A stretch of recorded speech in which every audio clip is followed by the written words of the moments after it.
2017 marked the start of indie companies releasing games for full prices in unfinished states and basically for full prices of actual games. And as it looks, 2018 is going to continue in that fashion, and it's not looking too good for 2018 for indie games. Hello guys, what is going on? It is Tekkeners here, and today we have another discussion video discussing kind of the future of indie games and selling for full prices. Now basically, We Happy Few, the game that's coming out in 2018 and currently is in a beta stage, and I'm pretty sure you can buy it, don't hold me to that, but I'm pretty sure you can buy it in like a unfinished state.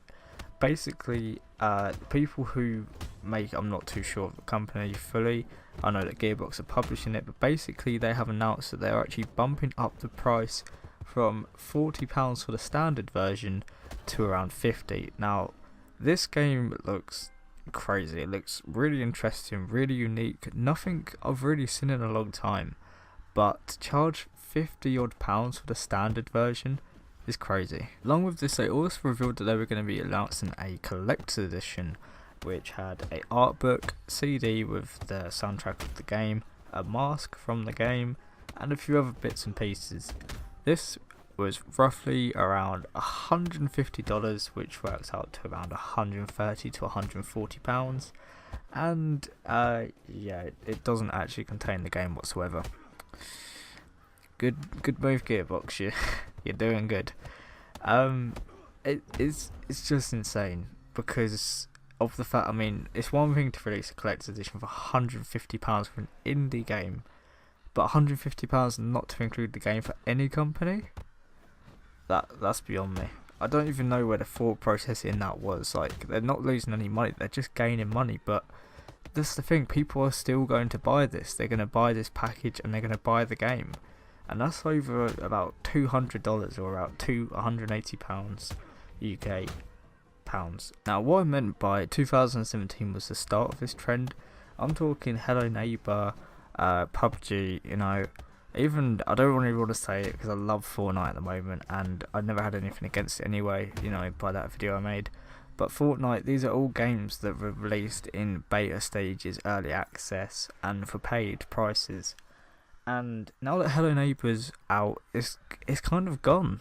You know, it's been and done. It's gone. It's done. And it's kind of sad to see and say that. But you know, it was released for full price. Not full price. It's around £15, I think, for the beta, unless you're a YouTuber. But it was just, especially PUBG, that was bad. The Xbox version, I know for a fact, has got a fairly bad reputation, and the PC version isn't perfect either. Now this is a bad thing as far as indie games and indie developers go in the future, because people are still going to buy these, and they do buy these games in these unfinished states and even for the full price of these AAA games. And We Happy Few now is quite, you know, is reasonably getting the AAA standards. You know, it does look unique and it's gotten a lot of praise and a lot of hype, but the problem with this is that it's not an indie game anymore. When you're selling packages for £150, you know, and it doesn't even include the game, that's just extortion, apart from anything else. I don't know who anyone logically would buy this package, considering you don't even get the game. Like, if you used to buy the game and the collector's edition, you're paying a lot of money in total. Now what I meant by 2017 was the start of this trend. I'm talking Hello Neighbor, PUBG, you know, even, I don't really want to say it because I love Fortnite at the moment and I never had anything against it anyway, you know, by that video I made. But Fortnite, these are all games that were released in beta stages, early access, and for paid prices. And now that Hello Neighbor's out, it's kind of gone. You know, it's been and done. It's gone. It's done. And it's kind of sad to see and say that. But you know, it was released for full price. Not full price. It's around £15, I think, for the beta, unless you're a YouTuber. But it was just, especially PUBG, that was bad. The Xbox version, I know for a fact, has got a fairly bad reputation, and the PC version isn't perfect either. So many great indie game titles in the last 2 or 3 years, which were Kickstarter funded also, along with We Happy Few, such as Undertale. Five Nights at Freddy's was slightly funded. Gone Home, that was another one. These beautiful titles that do deserve the praise, and then some of these are under £10. Firewatch, that came out last year, not last year, sorry, 2016.